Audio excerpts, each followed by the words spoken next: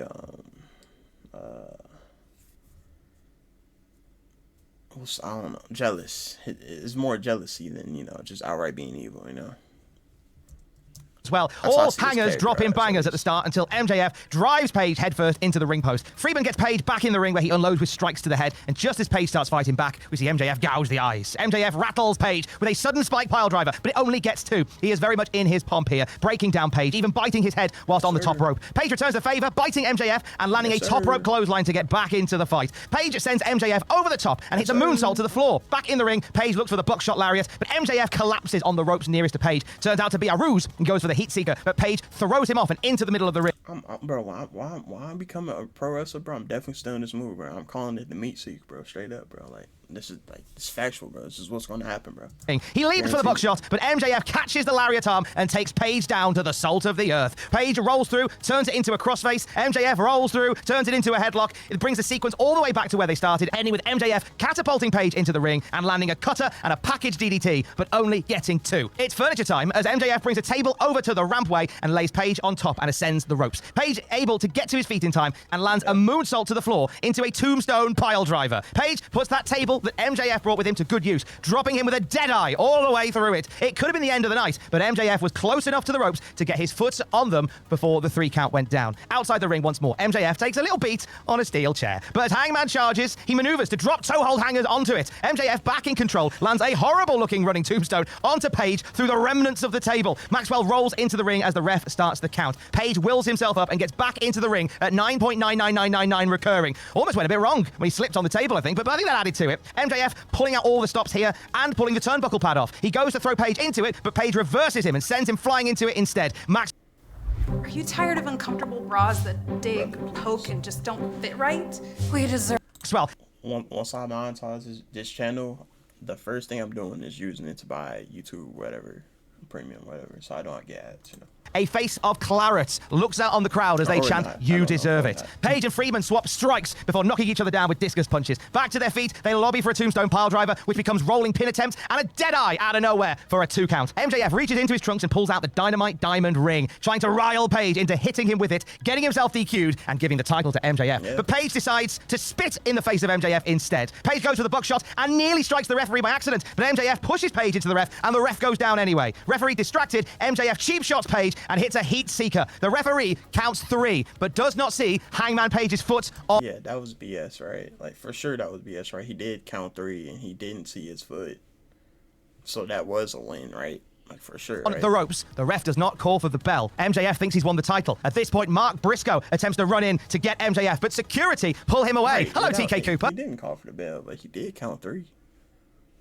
Hello, Chuck Mambo. I didn't know you were booked. In all the confusion, the referee gets up, realizes Page's foot was on the ropes, and orders the match to continue. Page goes for a quick buckshot lariat, but MJF counters with an unsuspected low blow and a roll-up, but it only gets 2. MJF leaves the ring and gets his CMLL title and his title match contract. He throws the CMLL title into the ring, and the ref removes it. But as he is removing it, MJF jumps into the ring and cracks Page with the contract. A very close near fall follows, but MJF is not done yet. He places the dynamite diamond ring on his finger. He swings for Page, but the referee stops it right in time, removes the ring from MJF's finger, and as he turns his back to place it at ringside, Hangman Page cracks MJF with his title contracts, followed up with a deadeye and a buckshot lariat for the 1, 2, 3. Hangman Page retains the AEW World Championship. He places MJF's title contract onto the chest of the fallen challenger and raises the AEW World title high. There will be another day for these two. I thought when we saw Athena sign her contract in the ring, it was a visual that might lead to some shenanigans regarding MJF's contract in the finish here.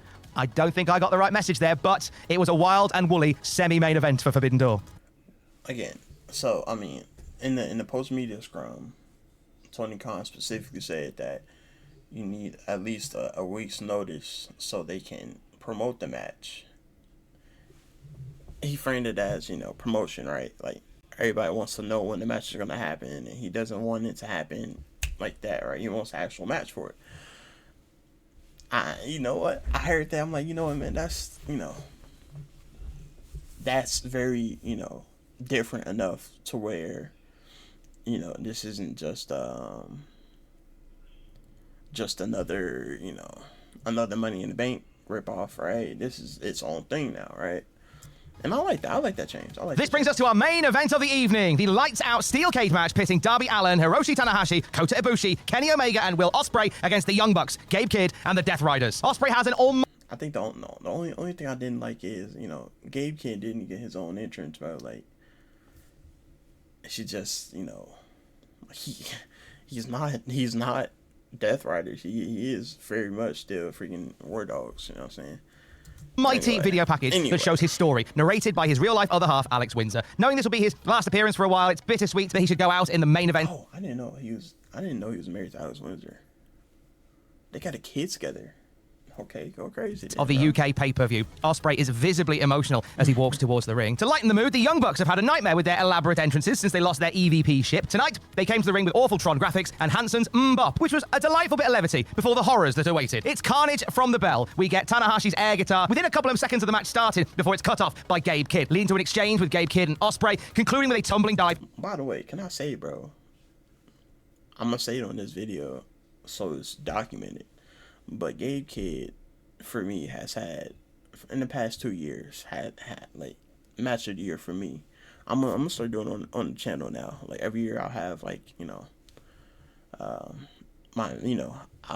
make my own list, you know, match of the year, whatever, you know what I'm saying? Wrestler of the year, you know what I'm saying? It was definitely him and Hanare in New Japan before their steel cage match. That was definitely my favorite match of the year. And it was him versus Kenny Omega for this year, especially, bro. I still think that was my match of the year, bro. I can't lie, bro. Gabe Kidd, you know, for sure, you know, he's really, you know, he's a madman, you know, he's that nigga, bro. Whatever the equivalent of a British YN is, bro, that's him, bro. Like, for sure, bro. That's really the War Dogs, for real. They some British YNs, for real, bro. Let's be honest. And then there's, you know, Clark Connors, who is, you know, Clark Connors, bro. Outside. Golden Lovers and the Young Bucks square up to a huge ovation. Omega and Ibushi. Man, I love seeing Kota Ibushi wrestle, bro. Damn, man, I just love wrestling, bro. Dang. Man. Taking first blood with mirror moonsaults out of the ring. Amongst the chaos, Darby Allin and Jon Moxley get handcuffed together. Darby gives Claudio a code red, which causes Moxley to bump and flip with him as well, breaking the cuffs as they do. Omega is gifted a trash can, which he tries to moonsault into Gabe Kidd, but Kidd moves and Omega gets winded by his own bin. Matt Jackson introduces a bag to the match. Thumbtacks, maybe? No. When this happened, bro, I'm like, this is such a serious match, and then you do have the Young Bucks who's just getting trolled continuously, bro. So there's just gummy bears for the rest of the match on this freaking mat, bro. I'm like, bro, like it's still a crazy match, bro. But just seeing gummy bears there is so, it's so pro. I seen this, I'm like, bro, it's just so pro wrestling, bro. Like.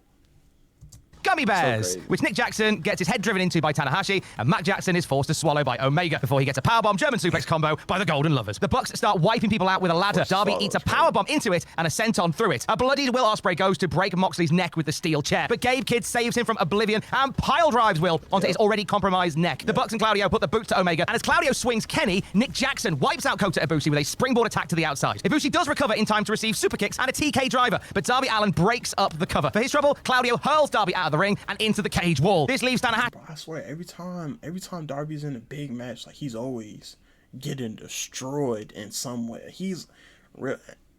They tried to equate Hiromu Takahashi to Darby Allin, right?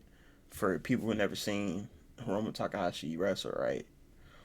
And, you know, in a way, like, I guess they're right, but, you know, Hiromu is, you know, definitely bigger and stronger.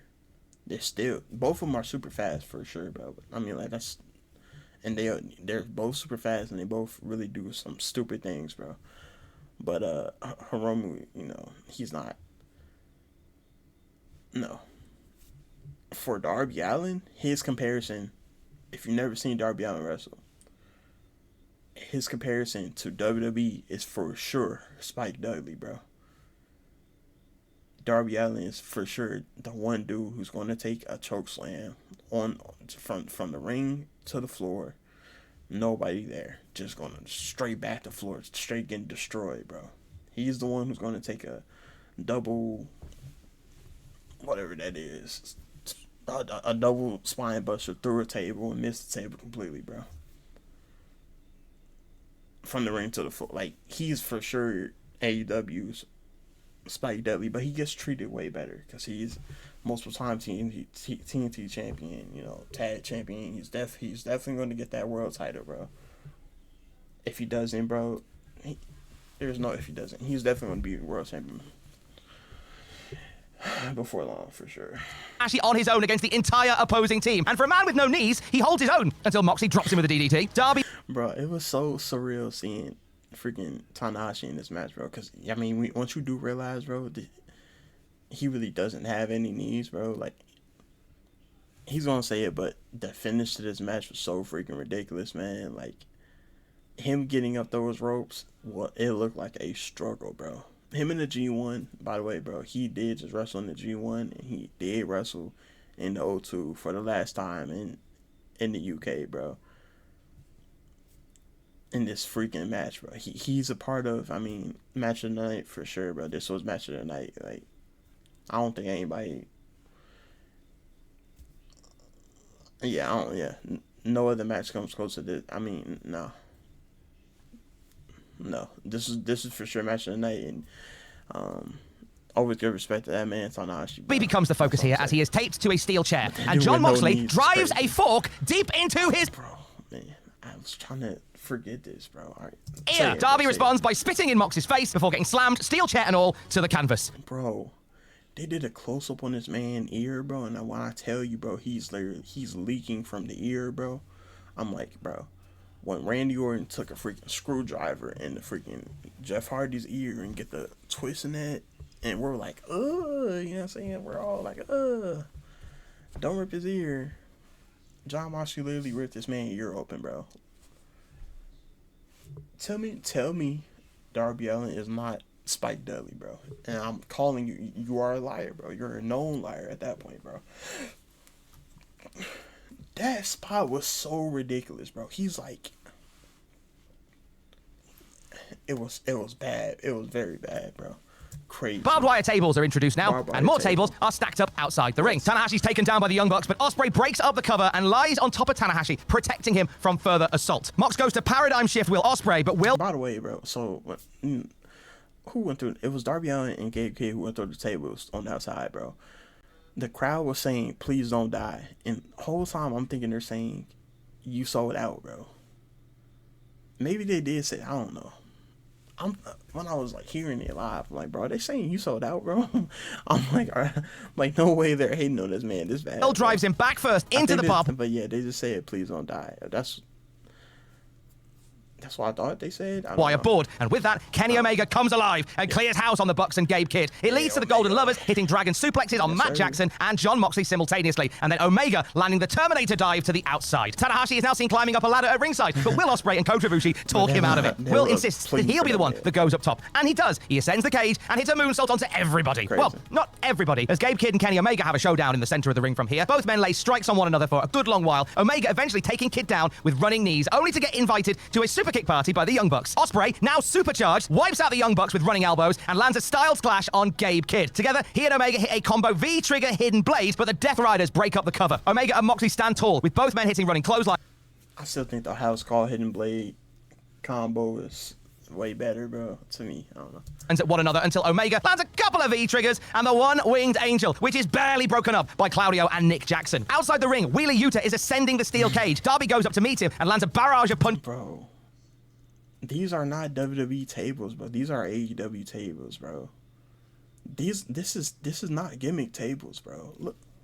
That send Yuta crashing down onto the announce table. Darby is now out. He didn't get the steal, bro. Man, Wheeler Yuta, bro. He hit that table and damn near bounced off that table, bro. He bounced off, rolled on to El Desperado, bro, like on his lap, bro. I seen that, I'm like, bro, gimmick the table, man. Like, no, cause like falling from that big of a height, through solid wood is freaking ridiculous, bro. I hope Willie Uter's okay, bro. Outside the cage to brawl with John Moxley a bit more, and he concocts a plan to put Moxley through the stacked up tables outside the ring. But Marina Shafir is there to save Mox from his doom, and Gabe Kidd is up top of the cage to meet Darby. Darby's clawing at Gabe's face to stop him from choking him out. Both men end up going off the side and through the stacked up tables. Thank you and good night. The home stretch sees the Young Bucks alone with the opposing team. Golden Trigger to Nick Jackson. A one-winged hidden blade angel to Matt Jackson. Yeah, this was a nasty combo. This is a very disgusting combo. That was nasty. And Tanahashi ascends to the top rope and it took him a bit, bro. It definitely took him a bit for sure. Land the high fly flow onto Matt Jackson for the 1, 2, 3. Will Ospreay stands alone in the ring after celebrating with his teammates, and it looks as if we're going to sign off with Will Ospreay waving farewell to his home crowd in the UK. Yeah. However, as Will is they pulled the Triple H, bro. TK pulled the Triple H, bro.